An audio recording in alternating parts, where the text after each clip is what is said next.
ഭഗവാൻ കൃഷ്ണനെ കുറിച്ച് അടുത്ത ഒരു വിഷയം എപ്പോഴും മനസ്സിലേക്ക് ഓടി വരുന്നത്, ഭഗവാൻ കൃഷ്ണൻ ഈ നിമിഷം ജീവിച്ച ആളാണ്.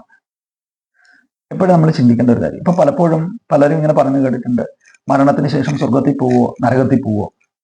ഈ സ്വർഗത്തിൽ പോയിട്ടുള്ളവരും നരകത്തിൽ പോയിട്ടുള്ളവരും തന്നെ ആരും തന്നെ നമ്മളോട് വന്ന് പറഞ്ഞിട്ടില്ല സ്വർഗത്തിൽ അങ്ങനെയുണ്ട് നരകത്തിൽ ഇങ്ങനെയുണ്ട് എന്നൊക്കെ. സജ്ജനങ്ങളെ, നമ്മുടെ സനാതന ധർമ്മത്തിൽ നമ്മുടെ ഋഷീശ്വരന്മാർ നമ്മളെ പഠിപ്പിച്ചു തന്നിരിക്കുന്നത് ഒറ്റ കാര്യമാണ്. നമ്മൾ ഈ ലോകത്തിൽ ജീവിക്കുമ്പോൾ ഇതാണ് നമ്മുടെ സ്വർഗം. ഇതിനെ നമ്മൾ സ്വർഗമാക്കുക ചെയ്യുന്നത്. നമ്മുടെ പ്രവൃത്തി ദോഷം കൊണ്ട് നമുക്ക് ദുഃഖങ്ങളും ദുരിതങ്ങളും അനുഭവിക്കുമ്പോൾ ഇതാണ് നമ്മുടെ നരകം. ഒരിക്കലും പരലോകത്തിൽ പോയിട്ടൊരു സുഖമോ പരലോകത്തിൽ പോയിട്ടൊരു ദുഃഖമോ നമുക്കുണ്ടാവും തോന്നില്ല. അങ്ങനെയുള്ള ഒരു ലോകത്തിനെ എന്തിനു നമ്മൾ വിശ്വസിക്കണം? അതിൻ്റെ അകത്ത് എന്താണ് യുക്തിയുള്ളത്? മനുഷ്യൻ അവൻ കാണുന്നത്, അവൻ അനുഭവിക്കുന്നത് അത് സത്യമായിരിക്കും.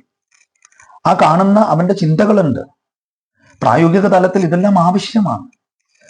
പരലോകത്ത് ചെന്ന് നമ്മൾ ചെയ്യുന്ന, അല്ലെ നമ്മളത് അനുഭവിക്കും, അല്ലെങ്കിൽ ആ മക്കള് എന്തൊക്കെ ചിലടത്ത് ഇങ്ങനെ പറഞ്ഞു കേട്ടും, ആ മക്കളെ ബലിച്ചോറ് ഉരുട്ടിയെങ്കിൽ മാത്രമേ മാതാപിതാക്കൾക്ക് മുക്തി കിട്ടൂ. എന്താ, പെൺകുട്ടികൾ ഉരുട്ടി കഴിഞ്ഞാൽ കിട്ടില്ലേ?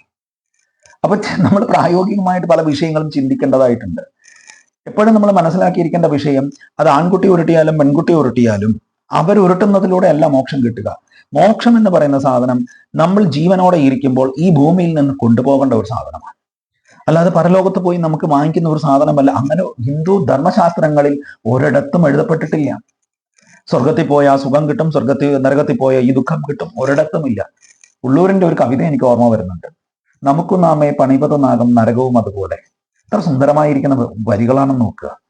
അപ്പൊ അത്ര സുന്ദരമായിരിക്കുന്ന ആ വരികളെല്ലാം തന്നെ നമ്മുടെ മുന്നിലുള്ളപ്പോൾ ക്രാന്തദർശികളായിരിക്കുന്നവരെ പോലെയുള്ള മഹത്തുക്കള് നമുക്ക് പറഞ്ഞു തന്ന വഴികളും മാർഗങ്ങളും ഒക്കെ തന്നെ നമ്മൾ പലപ്പോഴും വിസ്മരിച്ചു പോയി. ഇതാണ് കൃഷ്ണനീന്ന് പഠിക്കേണ്ട ഒരു കാര്യം. ഭഗവാൻ കൃഷ്ണൻ ഈ നിമിഷം ജീവിക്കുവാൻ തയ്യാറായവനാണ്. ഈ നിമിഷത്തിന്റെ, അതായത് അദ്ദേഹത്തിന്റെ ജീവിതത്തിലെ പ്രതിസന്ധികളെയും അദ്ദേഹത്തിന്റെ ജീവിതത്തിലെ സന്തോഷത്തെയും ഒക്കെ തന്നെയും വീണ്ടും വിധത്തിൽ കൈകാര്യം ചെയ്ത് ജീവിതം ഭംഗിയാക്കിയ ആളാണ് കൃഷ്ണൻ. അതുകൊണ്ട് ഈ നിമിഷം ജീവിക്കുക, നാളത്തേക്ക് എന്ന് പറഞ്ഞ ഒരു കാര്യമില്ല നമുക്ക്, അല്ലെങ്കിൽ പരലോകത്ത് പോയിട്ട് നമുക്കൊരു കാര്യമില്ല. ഈ നിമിഷം നമ്മളുണ്ടോ, അടുത്ത നിമിഷം നമ്മൾ മരിക്കുമെന്നുള്ള ഒറ്റ ഉറപ്പിന്മേൽ തന്നെ വേണം നമ്മൾ ജീവിക്കാൻ. അതായത് നമ്മൾ സന്തോഷത്തോടെ ജീവിക്കണം. നമ്മുടെ സന്തോഷം നമ്മുടെ മാത്രം വിഷയമാണ്. ലോകത്ത് മറ്റൊരാൾക്കും നമ്മൾ സന്തോഷിക്കപ്പെടണമെന്ന് ഒരു നിർബന്ധങ്ങളും ഇല്ല. നമ്മൾ സന്തോഷമായിരിക്കേണ്ടത് നമ്മുടെ മാത്രമാണ് ആവശ്യം. അപ്പൊ നമ്മുടെ സന്തോഷത്തിനെ നമ്മൾ എന്തിനാ തല്ലിക്കെടുത്താൻ നിൽക്കുന്നത്? ഏറ്റവും ജീവിതത്തിൽ ഏറ്റവും വലിയ ഒരു സങ്കല്പമാണത്. ആധ്യാത്മികത എന്ന് പറയുന്നത് തന്നെ നമ്മുടെ ആനന്ദത്തെ നമ്മൾ കണ്ടെത്തുക എന്നുള്ളതാണ്. അപ്പൊ നമ്മുടെ ആനന്ദത്തെ നമ്മൾ കണ്ടെത്താതെ നമ്മൾ ബാക്കിയുള്ളവരിലൊക്കെ തന്നെ മറ്റുള്ളവരിൽ ആരോപിച്ച് എന്തിനാ അവരെയും ഇവരെയൊക്കെ നമ്മൾ ആശ്രയിക്കുന്നതും അവരെയൊക്കെ നമ്മൾ ഇതിലേക്ക് വലിച്ചഴിക്കുന്നതും? നമുക്ക് സ്വസ്ഥമായിട്ട് ജീവിക്കാൻ പറ്റിയാൽ പോരെ? നമ്മളിൽ തന്നെയാണ് നമ്മുടെ സന്തോഷം, നമ്മളിൽ തന്നെയാണ് നമ്മുടെ ദുഃഖം. ഏവർക്കും ഭഗവാന്റെ അനുഗ്രഹം ഉണ്ടാവട്ടെ എന്ന് പ്രാർത്ഥിക്കുന്നു. ഓം നമഃ ശിവായ.